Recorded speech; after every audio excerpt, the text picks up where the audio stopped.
Lili, Sofija, Ane in Lora so bili skupaj s svojim razredom na predstavi, v kateri so nepričakovano sodelovali kot igralci. Vživeli so se v vlogo beguncev, ki so na poti proti Evropi deležni kršitev človekovih pravic, sovražnega govora, nasilja. So nekako vdrli v razred zamaskirani moški in od nas zahtevali denar.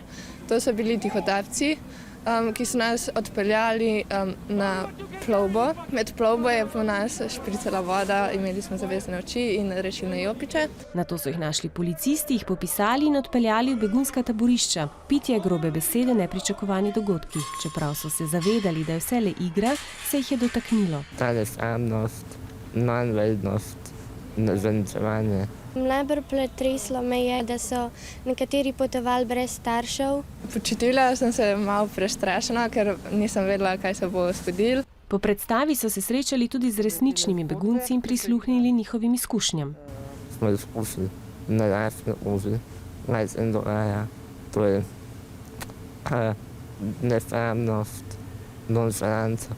Povedali so tudi, da pot ni bila tako poceni, ampak glede na to, koliko so plačali, tudi ni bila nekaj varna.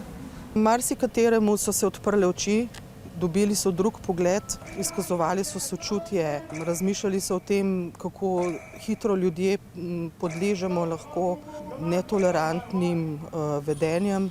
Nekatere življenjske okoliščine bi morali vsi ljudje tako ali drugače izkusiti na svoji koži. Morda bi bili potem sočutnejši in strpnejši.